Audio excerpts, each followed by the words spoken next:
ఈ స్తంభం ఇక్కడి నుంచి తీసి ఈడ మా నాయకుని విగ్రహం పెడుతున్నాం. నువ్వెవరు? నేను ఇక్కడ చాలా సంవత్సరాల నుంచి అమ్మాలి పని చేసుకొని బతుకుతున్నాను.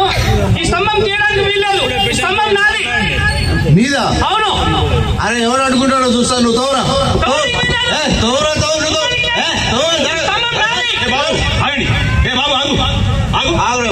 ఏం జరుగుతుంది ఇక్కడ? ఏం జరుగుతుంది చెప్పండి. ఈ స్తంభాన్ని ఇక్కడి నుంచి తీసి ఇక్కడ మా నాయకుని విగ్రహం పెడుతున్నావు. నువ్వెవరు? నా పేరు పాలగోపాల్. ఈ ఊరందరికి కూడా పాలు పోసి వస్తాను నేను. అట్లాంటిది ఇక్కడ రోడ్డు దూకుతా అంటే ఎట్లా ఉంటా? ఈ రోడ్డు దూవడానికి వీల్లేదు. ఈ రోడ్డు నాది. అంటే ఒక హమాలి ఒక పాలవాడు చెప్తే నేను వినాలా? అరే తోరా ఏదైనా నేను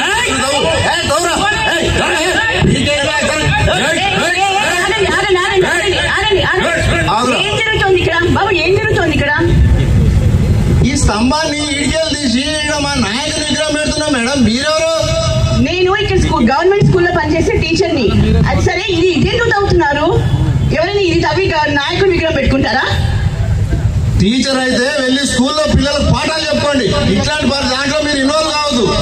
పాఠాలు చెప్తాను, గుణపాఠాలు చెప్తాను. నువ్వు ఇది ముట్టుకోవడానికి వీల్లేదు. ఈ రైట్ స్తంభం నాది, ఈ రోడ్డు నాది.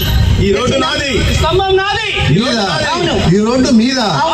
సరే, మీ సంగతి ఇట్లా కాదు, చెప్తా. మీ అందరి సంగతి చెప్తా. ఏం చెప్తావు చూస్తా. చెప్పుకో. హలో, ఎవరికి ఫోన్ చేస్తున్నాను అన్నా? ఈడ మన నాయకుని విగ్రహం పెడతా అంటే ఇక్కడ ఎవరో పాలగోపాలంట, హమాలి అంట, టీచర్ అంట వీళ్ళు ఆపుతున్నారన్నా. నువ్వు అర్జెంట్ గా ఇక్కడికి వచ్చాయి. ఇలా సంగతి ఎంతో తెలుద్దాం. ఓకే, వస్తున్నాడు మా అన్న వస్తున్నాడు. వచ్చిన తర్వాత మీ అందరికి ఉంటది ఒక్కొక్కళ్ళకి జింత అక్క జింత జింత. ఐవరెడ్డేనా వచ్చింది అన్న? వచ్చింది ఐవరెడ్డేనా? వినపడుతుందా నీకు? ఏ చెప్పే ఏంది? పొద్దు నుంచి 2 సార్లు ఫోన్ చేసావు. 2 కోట్లు కావాలా? ఏమో 2 కోట్ల కోసం ఎన్నిసార్లు ఫోన్ చేస్తావే నువ్వు? ఒకసారి ఫోన్ చేస్తే పంపిస్తాను నేను. మా రాజుతో పంపిస్తాలే. ఎవరికి చెప్పకు. కానీ నేను చెప్పిన మా బామ్మడి పని చెప్పిన కదా, కొంచెం చేసి పెట్టాలి చూడు. మర్చిపోకేనా? సరే, రాత్రికి పార్టీ నేను కలుస్తా. మళ్ళీ చేస్తానే ఫోన్. మా రింకు గారు ఫోన్ చేస్తున్నాడు. ఇందాక ఫోన్ చేసి ఉండేది, సరే కట్ అయిపోయింది నాకు. మళ్ళీ చేస్తానే నీకు, ఇప్పుడే చేస్తాను. అరే ఏందిరా రింకు, మళ్ళీ ఫోన్ చేస్తున్నావు ఏందిరా? అన్నా, ఈడ మన నాయకుని విగ్రహం పెడతాంటే వీళ్ళు అడ్డుకుంటున్నానా? ఇక్కడ తోవద్దంటున్నారు. ఎవర్రా? ఈ రోడ్డు మాది. ఇగో హమాలి అంట, పాల భాస్కర్ అంట, టీచర్ అంట. ఇప్పుడు ఎప్పుడు మా అన్న వచ్చింది. ఏందో మీకు? నేను వచ్చినా కదా, ఎందుకు ఆలోచిస్తున్నా? ఏమవుతుంది? ఇగో ఈ లైట్ స్తంభం తీసి దిమాక్ ఉన్న వాళ్ళు ఎవరైనా నాయకుడి విగ్రహం పెడతారా చెప్పు? మేము ఎందుకు చూస్తూ ఊరుకుంటాం? ఈ లైట్ స్తంభం తీయొద్దంట వాక? అవును, ఇది నాది. మీరేం చేస్తారా? నేను టీచర్ని. టీచరా? అరే టీచర్ చెప్తున్నా వినాలి. చెప్పండి ఎందుకమ్మా? ఇది ఈ స్తంభం తీసి మా విగ్రహం పెడితే, మా నాయకుని విగ్రహం పెడితే మంచిగా ఉంటది కదా అని అనుకున్నాము. మీరు చెప్పక ఎందుకు? నువ్వు మంచిగా అడుగుతున్నావు కాబట్టి చెప్తున్నాను. ఏ గవర్నమెంట్ అయినా ఏం ఆలోచిస్తుంది? దేశాన్ని ప్రగతి పదంలో నడిపించాలని. అవునా? దేశాన్ని నడిపించాలి అంటే గ్రామాలన్నీ బాగు చేయాలి.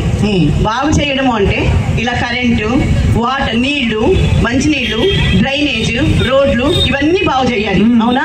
ఇలా అన్ని గ్రామాలకి చేయాలంటే దేశం దగ్గర, ప్రభుత్వం దగ్గర డబ్బులు లేవు కదా. మా దగ్గర ఉన్నాయమ్మా. ఉన్నాయేమో మరి తెలియదు కానీ, మరి మా LIC దగ్గర ఎందుకు అప్పు తీసుకుంది? ఎల్ఐసి సంస్థ రాష్ట్రాలకి కేంద్రాలకి అక్షరాల 35 లక్షల కోట్లు అప్పిచ్చింది. ఆ డబ్బుతోటే ఇలా లైట్లు, రోడ్లు, ప్రజలకు కావాల్సిన అన్ని వసతులు ఏర్పరుస్తుంది. ఆ సొమ్ము మా సొమ్ము.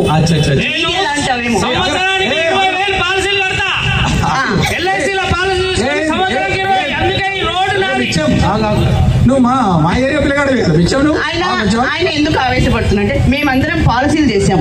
పాలసీ డబ్బులు అన్ని ఎల్ఐసికి వెళ్తాయి కదా, ఆ ఎల్ఐసి ఆ డబ్బులు తీసుకెళ్లి గవర్నమెంట్ లో పొదుపు చేస్తుంది. ఇలాంటి వాటన్నిటికీ సహాయం చేస్తుంది. ఎల్ఐసి చచ్చిపోతేనే ఇస్తుంది అన్నారు కదా. చచ్చిపోతే ఇచ్చేది అది వేరే సంగతి. మీ డబ్బులు మీ పాలసీకి ఎప్పుడు వస్తాయి. అది కాకుండా మనం కట్టే కిస్తులన్నీ గవర్నమెంట్ పొదుపు చేయాలి. గవర్నమెంట్ దగ్గర ఇలా అప్పులు ఇచ్చి ఆదుకుంటుంది. మళ్ళీ మన డబ్బులు మనకే వస్తున్నాయి. కాబట్టి మా సొమ్ముతో ఏర్పరిచినవి మేము ఎందుకు ప్రజల సొమ్ముతో ఏర్పరిచినవి అంటారు నువ్వు? అవును, అంతే. అరే ఇంకొకరా అన్నా అవులాగాడో ఏం తలకాయ ఉందా నీకు? అసలు నన్ను కొట్టినవేందన్నా?